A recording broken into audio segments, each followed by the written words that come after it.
Film की शुरुआत 18वीं सदी में जॉन बैप्टिस्ट नाम के एक लड़के से होती है जो जेल की एक कोठरी में अपनी सजा का इंतजार कर रहा होता है।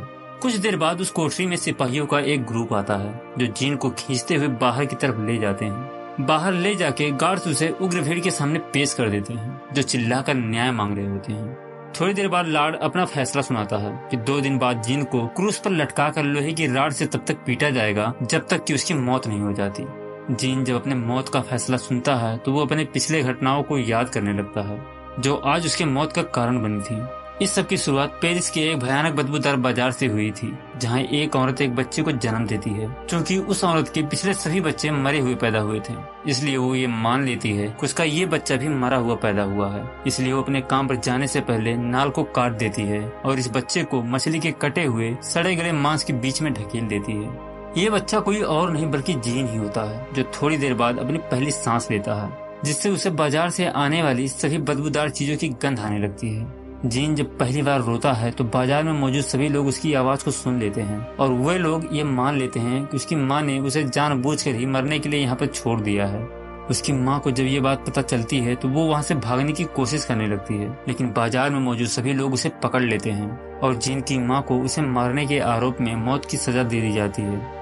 इसके बाद जीन को मैडम गिलार्ड नाम की औरत के ऑर्फनेज में भेज दिया जाता है जहाँ पहले से ही बहुत सारे बच्चे होते हैं और वे सभी एक छोटी सी जगह में सोते हैं। जब जीन को इन ढेर सारे बच्चों के बीच में छोड़ा जाता है तो सभी बच्चे उसे वहाँ पर देखकर बहुत हैरान हो जाते हैं। उनमें से एक बच्चा जीन को छूकर पता करने लगता है कि वह जिंदा है या मरा हुआ है, लेकिन तभी जीन उसकी उंगली को पकड़ लेता है और उसे सूंघने लगता है, जिसे देखकर सभी बच्चे बहुत हैरान हो जाते हैं और उसे तकिए से दबाकर मारने लगते हैं।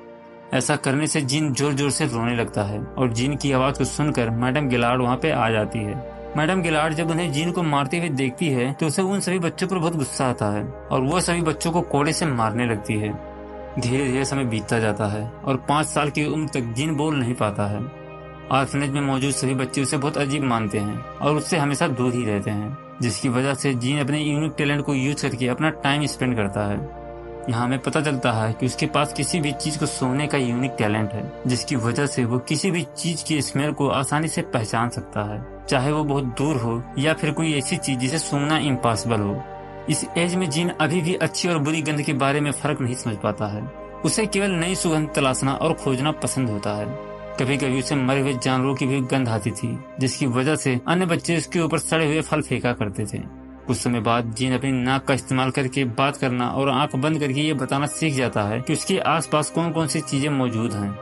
इसके बाद जीन जब 13 साल का हो जाता है तो मैडम गिलार्ड जीन को एक टेनरी के मालिक ग्रिमनल नाम के आदमी को बेच देती है, जिससे उसे कुछ पैसे मिल जाते हैं। मैडम गिलार्ड जब वहाँ से अपने घर जा रही होती है तो कुछ लोग उस पर हमला करके उसे जान से मार देते हैं और उसके सारे पैसों को लूट लेते हैं। टेनरी में काम करने वालों की जिंदगी केवल 5 साल तक ही होती है, लेकिन जीन ग्रिमनल के सामने खुद को एक सख्त और मेहनती लड़का साबित करने लगता है। जीन जब चमड़े के कारखाने में काम कर रहा होता है तो उसे जल्द ही पेरिस के शहर की सड़कों पर नदी के उस पार अननोन गंध के बारे में पता चलता है। इसके बाद जीन उस गंध को तलाशने के लिए किसी दिन शहर में जाने का सपना देखने लगता है। जीन दिन में लगभग 10 घंटे से अधिक काम करता है और इसी तरह से धीरे धीरे कई साल बीत जाते हैं। फिर एक दिन ग्रिमनल शहर में चमड़ों की डिलीवरी करने के लिए जीन को अपने साथ लेकर जाता है। शहर में पहुंचने के बाद जैसे ही जीन भीड़ भरी सड़कों पे पहुंचता है तो वो वहाँ मौजूद सभी नई गंधों को सूंघने लगता है, चाहे वो अच्छी गंध हो या बुरी गंध। इसके बाद जैसे ही ग्रिमनल चमड़ों की डिलीवरी करने में बिजी होता है तभी जीन को एक विशेष प्रकार की गंध की खुशबू आने लगती है। जीन उस खुशबू का पीछा करता है जो कि एक दुकान से आ रही होती है। ये खुशबू अमोर एंड साइके नाम के एक परफ्यूम की होती है। इसके बाद जीन जब परफ्यूम बनाने वाले को देखता है तो उसे पता चलता है कि नया सुगंध बनाने के लिए कई सुगंधों को मिलाया जा सकता है। जीन ये सब देख ही रहा होता है कि तभी अचानक उसे सबसे मीठी खुशबू आती है जिसे उसने अपनी जिंदगी में कभी भी नहीं सूंघा था। वो तुरंत ही उस खुशबू से फैसिनेट हो जाता है और उसके पीछे भागने लगता है। कुछ दूर जाने के बाद उसे पता चलता है कि वो खुशबू बेर बेचने वाली एक लाल बालों वाली लड़की से आ रही है। जीन पूरे शहर में उसके पीछे पीछे जाता है और जब वो उस लड़की के काफी करीब पहुंचता है तो वो उसके कंधे को सूंघने लगता है। वो लड़की जब जीन को अपने इतने करीब देखती है तो एकदम से चौंक जाती है और जीन से बात करने की कोशिश करने लगती है, लेकिन जीन उसे कोई भी जवाब नहीं देता है। इसके बाद वो लड़की जीन को कुछ बेर देने के लिए उसकी तरफ अपने हाथ को बढ़ाती है, लेकिन जीन बेर को ना लेकर उसके हाथ को पकड़ लेता है और अपनी नाक को उसके हाथ के करीब ले जाकर सूंघने लगता है। जीन को ऐसा करते देखकर लड़की एकदम से डर जाती है और वहाँ से भाग जाती है। लड़की के जाने के बाद भी जीन उससे आ रही खुशबू से उसका पीछा करता है और अंत में एक जगह पर उस लड़की को एक टेबल पर बैठा हुआ देखता है। जीन उस लड़की को सूंघने के लिए उसके पीछे छिप जाता है और कुछ देर तक उसे सूंघने लगता है। थोड़ी देर के बाद उस लड़की को एहसास हो जाता है कि उसके पीछे कोई है। फिर जैसे ही वो पीछे की तरफ मुड़ती है तो वो अपने पीछे जीन को देखकर चीखने वाली होती है, लेकिन उसके चीखने से पहले ही जीन उसके मुंह को पकड़ लेता है और कोई उसे देख न सके इसलिए वो अंधेरे में छुप जाता है। जीन उस लड़की के मुंह को काफी देर तक पकड़ कर रखता है, जिससे दम घुटने की वजह से उसकी मौत हो जाती है। हालांकि जीन अधिक समय तक परेशान नहीं होता है और जल्दी ही उस लड़की के सारे कपड़े को फाड़ने लगता है ताकि वो उसे सर से पैर तक सूंघ सके। लेकिन जैसे जैसे समय बीतता है लड़की की बॉडी से सुगंध आना बंद होने लगता है, जिससे जीन बहुत दुखी हो जाता है। इसके बाद जीन जब ग्रीमल के पास पहुंचता है तो ग्रीमल उसे गायब होने की वजह से पीटने लगता है। अब जब रात हो जाती है तो जीन को नींद नहीं आती है, क्योंकि वो उस लड़की की गंध के बारे में सोचता रहता है और ये फैसला करता है कि आज से उसकी जिंदगी का मकसद किसी भी गंध को प्रिजर्व करने का तरीका ढूंढना है, ताकि वो फिर कभी किसी गंध को खो ना सके। इसी बीच ग्यूसेप नाम का एक आदमी अपनी दुकान पर कस्टमर न आने की वजह से बहुत परेशान होता है। ग्यूसेप पूरे देश में बेस्ट परफ्यूमर हुआ करता था, लेकिन जब से उसके कंपटीटर ने अमोर एंड साइके परफ्यूम बनाया है तब से उसके पास एक भी कस्टमर नहीं आ रहा था। ग्यूसेप अपने बिजनेस को फिर से बढ़ाने के लिए बहुत ही परेशान होता है, इसलिए वो अमेर एंड साइके परफ्यूम को बनाने के फार्मूले को पता करने की बहुत कोशिश करता है ताकि वो भी उसके जैसा परफ्यूम बना सके। लेकिन वो चाहे कितना भी कोशिश करता है फिर भी उसे उस परफ्यूम के फार्मूले को समझ नहीं पाता है।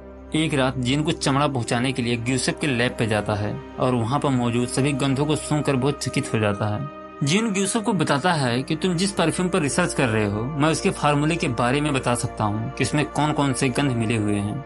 जीन ग्यूसेप को ये भी बताता है कि पूरे पेरिस में उसके जैसा कोई भी आदमी गंध को सूंघकर उसका नाम नहीं बता सकता है।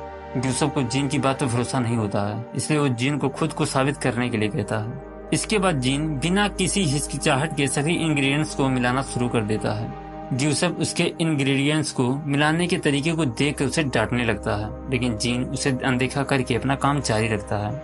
इसके बाद जब जीन का काम पूरा हो जाता है तो ग्यूसेप परफ्यूम को चेक करने लगता है और परफ्यूम को चेक करने के बाद वो एकदम से हैरान हो जाता है, क्योंकि जीन ने अमोर एंड साइके परफ्यूम को पूरी तरह से दोबारा बना दिया था।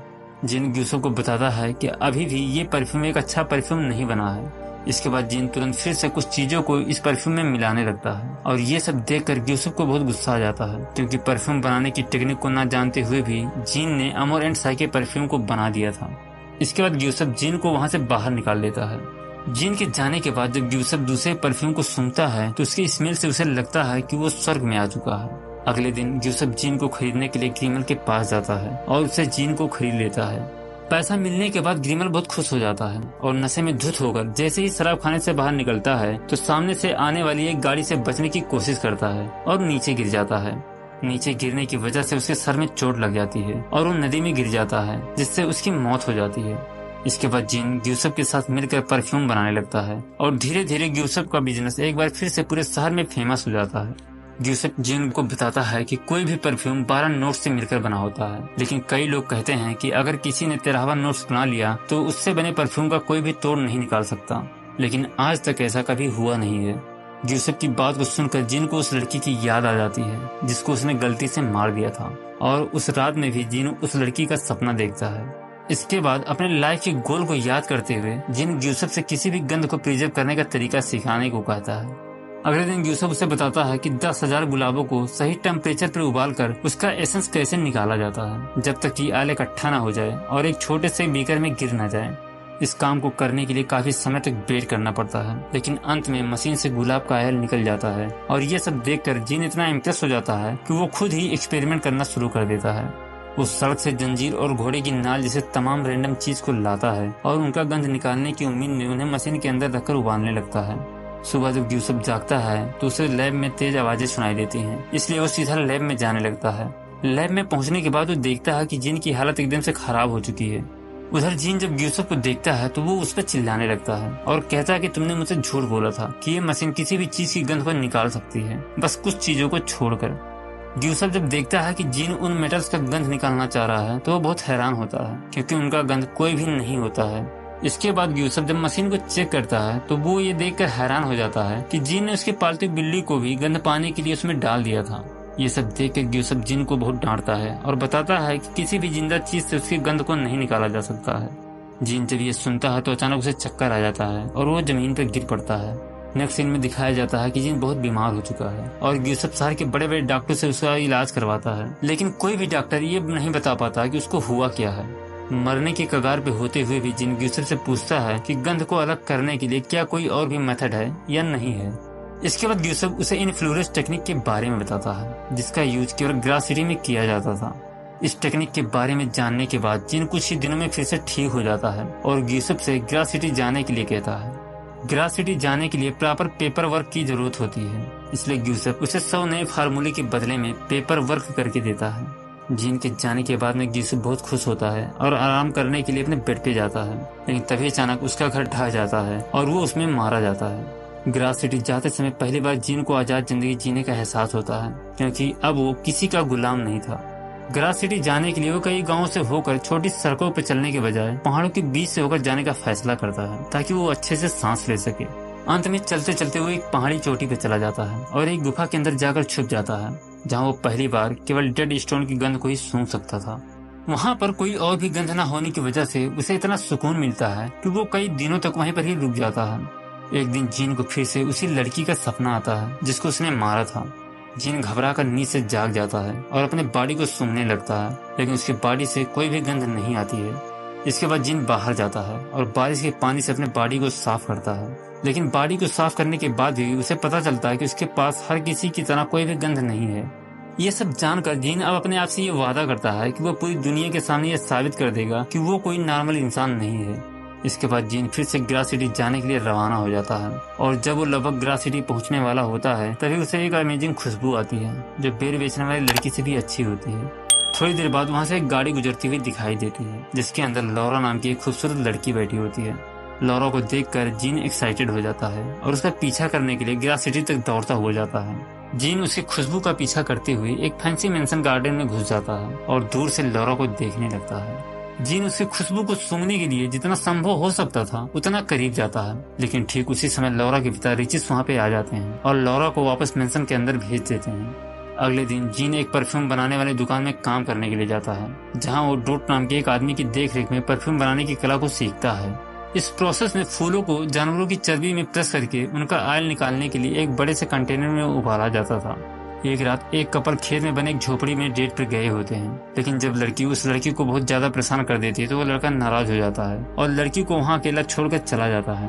लड़की के जाने के बाद लड़की को एहसास होता है कि वहाँ पर कोई और भी मौजूद है, लेकिन जैसे ही वो जिन को देखती है तो चीखने लगती है। लड़की को चीखता हुआ देखकर जिन तुरंत ही उसे जान से मार देता है। कुछ देर के बाद जिन लड़की की बॉडी को पूरी तरह चर्बी से कवर करके कंटेनर के अंदर डाल देता है, क्योंकि ऐसा करने से जिन को उम्मीद होता है कि इससे वो लड़की की गंध को अलग कर लेगा। अगली सुबह में वहाँ पर एक औरत फूलों की डिलीवरी लेकर आती है, इसलिए जिन लड़की की बॉडी को छिपाने के लिए पूरे कंटेनर को कपड़े से ढक देता है। कुछ देर के बाद डूट भी वहाँ पे आ जाता है और लगभग जिन को पकड़ लेता है, लेकिन जिन ये दिखावा करने लगता है कि उसने फूलों को धूप से बचाने के लिए कंटेनर को ढका है। अंत में इस प्रोसेस से भी लड़की की गंध नहीं निकलती है, इसलिए जिन अब कुछ और सोचने लगता है। अब शाम को जिन सड़क पर धंधा करने वाली एक औरत को पैसों को लालच देकर अपने घर पे लाता है, जो अपने कुत्ते को भी साथ में लेकर आती है। हालांकि जिन उस औरत के साथ गंदी हरकत करने के बजाय उसके बॉडी पर जानवरों की चर्बी लगाने लगता है, और जब वो चर्बी को स्क्रैप करने के लिए ब्लेड को निकालता है तो औरत घबरा जाती है और वहाँ से तुरंत जाने लगती है। औरत की जाने से पहले जिन उसके सर पे वार कर देता है और उसे जान से मार देता है। इस बार जिन एक नया टेक्निक यूज करता है और वो लड़की का बाल काट कर उसके पूरे बॉडी को जानवरों की चर्बी और कपड़ों के टुकड़ों में लपेट देता है। कुछ घंटों के बाद जिन लड़की की बॉडी से चर्बी को हटाता है और उसमें कुछ पानी मिलाकर कुछ और प्रोसेस को पूरा करके अंत में ह्यूमन सेंट को निकालने में सफल हो जाता है। अगली सुबह वहाँ पर लोकल लोगों को एक अनजान लाश मिलती है, जहाँ जिन अपने हाथ पर औरत के बॉडी से बने परफ्यूम को चेक करता है।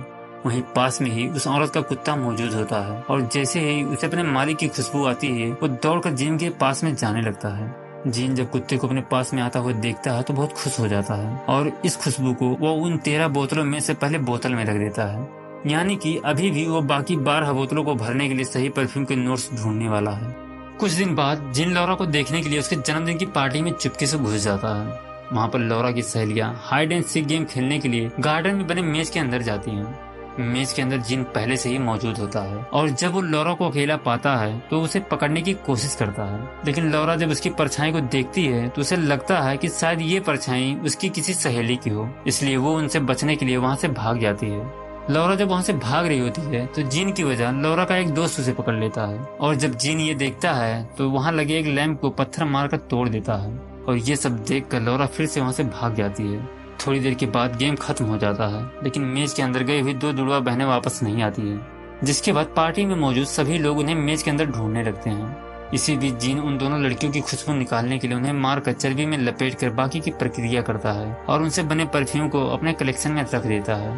थोड़ी देर बाद जीन को अपना काम ठीक से न करने पर डांटने के लिए ड्रूट आता है। तभी उसे जीन के हाथ पर एक अमेजिंग खुशबू आती है और वो तुरंत ही नॉर्मल हो जाता है। अगले दिन दोनों लड़कियों की बॉडी नदी में मिलती है, जिसके बाद काउंसिल एक मीटिंग बुलाती है और रिचिस उन लड़कियों के कातिल को पकड़े जाने तक शहर में कर्फ्यू लगाने के लिए कहता है। वो बताता है कि इस शहर में लड़कियां सेफ नहीं हैं, क्योंकि सड़क पर धंधा करने वाली लड़की को छोड़कर बाकी सभी मरी हुई लड़कियां कुंवारी थीं। रिचिस की बात सुनकर काउंसिल शहर में कर्फ्यू लगाने से मना कर देता है, क्योंकि कर्फ्यू लगाने से पूरा शहर बैंक करप्ट हो सकता था। इसके बाद अगले कुछ दिनों तक जिन कुंवारी लड़कियों की खुशबू निकालने के लिए उनका किडनैप और मर्डर करना जारी रखता है और उनसे खुशबू निकालने के बाद उनके बॉडी को रैंडम जगहों पर फेंक देता है। शहर में लगातार लड़कियों के मरने की वजह से काउंसिल कर्फ्यू लगाने के लिए तैयार हो जाती है और सड़कों पर पेट्रोलिंग करने के लिए गार्ड तैनात कर देती है। लेकिन जीन इससे भी नहीं रुकता है और वो अभी नई लड़कियों को मारकर उनका खुशबू निकालता रहता है। शहर के लोग अब इतना डर जाते हैं कि वो अपने घरों से बाहर निकलना ही बंद कर देते हैं। शहर में तैनात गार्ड को जैसे ही किसी आदमी पर शक होता है तो उसे तुरंत ही गोली मार देते हैं। इतना सब होने के बावजूद भी जीन हार नहीं मानता है और अपने कलेक्शन की 12वीं बोतल भरने के लिए चर्च की एक नन को अपना शिकार बनाता है। अब नन के मरने के बाद शहर का बिशप लोगों को एक जगह पर बुलाता है और लड़कियों को मारने वाले को एक डेमन कहकर बुलाता है। बिशप लोगों को संबोधित ही कर रहा होता है कि तभी वहाँ पर एक गार्ड आता है जो ये बताता है कि लड़कियों को मारने वाला हत्यारा पकड़ा जा चुका है। लेकिन रिचिस उसकी बात सुनकर बिल्कुल भी कन्विंस नहीं होता है, क्योंकि जिस आदमी ने सभी लड़कियों की हत्या करने का जिम्मा अपने ऊपर लिया था उसे बहुत टार्चर किया गया था और रिचिस को लग रहा था कि ये सब उसने टार्चर से बचने के लिए किया है। रिचिस बताता है कि जिस तरह से लड़कियों को मारा गया है उस हिसाब से इसका बताया गया डिटेल्स मैच नहीं हो रहा है। लेकिन काउंसिल रिचिस की कोई भी बात नहीं सुनता है, क्योंकि वो इस मामले को बंद करना चाहते हैं, इसलिए उस आदमी को मार दिया जाता है। इसी बीच जीन 12 खुशबुओं को एक बोतल में मिलाता है और उससे बनने वाले रिजल्ट को देखकर बहुत खुश होता है। लेकिन वो ये जानता है कि अभी भी उसने 13वें नोट्स को तैयार नहीं किया है और वो अपने 13वें नोट्स में लौरा की खुशबू को इकट्ठा करना चाहता है, जो अभी बाकी स्थानीय लोगों के साथ हत्यारे को मारने का जश्न मना रही होती है। कुछ समय बाद वहाँ पर रिचिस आता है और लौरा को जबरदस्ती अपने साथ लेकर मेंशन के अंदर चला जाता है। ठीक उसी रात जीन मेंशन के अंदर लौरा के पास जाता है, जो कि सो रही होती है। दूसरी तरफ रिचिस अचानक एक बुरा सपना देखकर जाग जाता है और लौरा को देखने के लिए उसे कमरे में जाता है। वहां पहुंचने के बाद रिचिस देखता है कि लौरा सो रही है, लेकिन तभी उसकी नजर खिड़की पे पड़ती है, जो कि खुली हुई होती है। खिड़की को खुला हुआ देखकर रिचिस बहुत डर जाता है, क्योंकि उसने लौरा के सोने से पहले खिड़की को खुद ही बंद किया था। अगली सुबह रिचिस लौरा को सेफ रखने के लिए अपना सामान पैक करता है और लौरा के साथ कहीं निकल जाता है। रिचिस हत्यारे को चकमा देने के लिए अपनी दूसरी दिशा में एक खाली गाड़ी भेजता है और खुद लौरा के साथ घोड़े से आगे बढ़ने लगता है। हालांकि जैसे ही लौरा शहर से दूर होने लगती है तो जीन को पता चल जाता है कि लौरा शहर से कहीं बाहर जा रही है, क्योंकि जीन लौरा की गंध को धीरे धीरे कम महसूस कर रहा था। अब जीन भी अपना सामान पैक कर लेता है और लौरा की खुशबू से उसका पीछा करने लगता है। दूसरी तरफ शहर में धंधा करने वाली औरत का कुत्ता चीजों को सूंघ रहा होता है, जहाँ उसे गंदगी में उसे अपने मालिक के कपड़े मिलते हैं। तभी अचानक डूड का ध्यान उस कपड़े पे जाता है और जब वो उस जगह की खुदाई करवाता है तो जल्दी ही उसे सभी मरी हुई लड़कियों के कपड़े और बाल मिलते हैं। कुछ समय बाद रिचिस और लौरा एक सराय में पहुंचते हैं, जहां रिचिस सभी कमरों को किराए पर ले लेता है। रिचिस लौरा को बिना खिड़की वाले कमरे में सोने के लिए कहता है और उस कमरे के दरवाजे को बाहर से लॉक कर देता है। उधर जीन लौरा की खुशबू का पीछा करते हुए सराय तक पहुँचता है और लौरा के कमरे का दरवाजा खोलने के लिए रिचिस के कमरे से चाबी लेने के लिए जाता है। जीन रिचिस के कमरे में पड़े मेज से चाबी को लेता है और लौरा के कमरे में चला जाता है। जीन लौरा को मारने ही वाला होता है कि तभी लौरा की आंख खुल जाती है, लेकिन वो चीखने की वजह जीन को देखने लगती है। इससे जीन उसे मारने में थोड़ा झिझकता है। अगली सुबह जब रिचिस लौरा के कमरे में जाता है तब बहुत ही भयभीत हो जाता है, क्योंकि लौरा मर चुकी थी। इसी बीच जीन लौरा का खुशबू निकाल लेता है और उसे अल्टीमेट परफ्यूम बनाने के लिए अन्य 12 परफ्यूम में मिला देता है। परफ्यूम बनाने के बाद जीन जैसे ही उसे सूंघने वाला होता है कि तभी उसे चारों तरफ से सिपाही घेर लेते हैं और गिरफ्तार कर लेते हैं। लेकिन गिरफ्तार होने से पहले जीन परफ्यूम को अपनी जेब में छिपा लेता है। इसके बाद रिचिस जीन को पानी में डुबोकर उसे टार्चर करता है और उसे लॉरा को मारने का कारण पूछता है, जिस पर जीन उसे बताता है कि मुझे उसकी जरूरत थी। अब जीन को फांसी पर लटकाने का दिन आता है और पूरा शहर उसका फांसी देखने के लिए इकट्ठा होता है। उसे जब एक काउंसिल लॉर्ड और गार्डों का एक समूह जीन को लेने के लिए जाते हैं तो जीन अपने मन में एक प्लानिंग के साथ परफ्यूम के बॉटल को खोल देता है।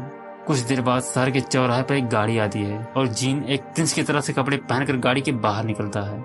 जीन जैसे ही गाड़ी से बाहर आता है तो इसके आसपास के लोग उसकी खुशबू को सूंघकर मंत्रमुग्ध हो जाते हैं और अपने घुटनों पर बैठ जाते हैं। इसके बाद जीन फांसी के तख्त की तरफ बढ़ता है और उसकी खुशबू इतनी इंटॉक्सिक होती है कि जल्लाद भी उसे निर्दोष डिक्लेयर कर देता है। इसके बाद जीन एक रुमाल पर कुछ परफ्यूम को लगाता है और उसकी खुशबू चारों तरफ फैलाने के लिए हवा में लहराने लगता है। पूरी भीड़ उत्साह की स्थिति में आ जाती है और यहाँ तक कि बिशप भी अपने घुटनों पर बैठ जाता है और ये ऐलान करता है कि जीन कोई इंसान नहीं बल्कि एक एंजल है। इसके बाद पूरी भीड़ जीन के लिए रोने और चिल्लाने लगती है और ये सब देखकर जीन खुद को पावरफुल महसूस करने लगता है। वहाँ पर केवल रिचिस ही एकमात्र ऐसा इंसान होता है जो जीन के झांसे में नहीं आता है, क्योंकि वो छत की बालकनी में खड़ा होता है और परफ्यूम की खुशबू उस तक नहीं पहुँच पाती है। इसके बाद जीन अपने रुमाल को हवा में उड़ा देता है और जब वो रुमाल नीचे जमीन पर गिरता है तो वहाँ मौजूद सभी लोगों में काम वासना जाग जाती है और वो लोग वहीं पर एक दूसरे के साथ इंटीमेट होने लगते हैं। इसके बाद जीन खुद को बेर बेचने वाली लड़की के साथ इमेजिन करता है और महसूस करता है कि उसने सच्चा प्यार नहीं समझा है और ना ही समझेगा। ये सब सोचकर जीन अचानक से रोने लगता है। तभी अचानक रिचिस जीन को फांसी पर लटकाने के लिए तख्त पर चढ़ जाता है, लेकिन जैसे ही उसे परफ्यूम की खुशबू महसूस होती है तो वो भी मंत्रमुग्ध हो जाता है और घुटनों के बल बैठकर जीन को अपना बेटा कहकर बुलाता है। कुछ घंटों के बाद पूरी भीड़ होश में आ जाती है और जब वो अपने आप को देखते हैं तो अपने आप को बहुत ही शर्मिंदा महसूस करते हैं। जीन अब वहाँ पर नहीं होता है और उधर ड्रूड को गिरफ्तार कर लिया जाता है, क्योंकि मरी हुई लड़कियों के कपड़े और बाल उसकी दुकान में मिले थे। 14 घंटे टार्चर करने के बाद ड्रूड खुद को गुनहगार मान लेता है, जिसके बाद उसे मार दिया जाता है। इसी बीच जीन अपने बदबूदार होम टाउन लौट जाता है, क्योंकि प्यार के बिना उसका अस्तित्व बेकार था। वहां पहुंचकर जीन सड़क के बीच में रुक जाता है और पूरी परफ्यूम की बोतल को अपने सर पे खाली कर देता है। परफ्यूम की खुशबू इतनी ज्यादा होती है कि लोकल लोग उसकी तरफ दौड़ पड़ते हैं और उसको नोचने के लिए उसके ऊपर चढ़ने लगते हैं। अगली सुबह हमें दिखाया जाता है कि जिस जगह पर लोग जीन के ऊपर इकट्ठा हुए थे वहाँ पर केवल उसके कपड़े ही पड़े हुए हैं और थोड़ी दूर पर परफ्यूम के बोतल में केवल एक बूंद परफ्यूम। और इसी के साथ इस मूवी की कहानी यहीं पे खत्म हो जाती है। दोस्तों, ये वीडियो अगर आपको पसंद आई हो तो वीडियो को लाइक करें, कमेंट करें, शेयर करें और चैनल को सब्सक्राइब करें।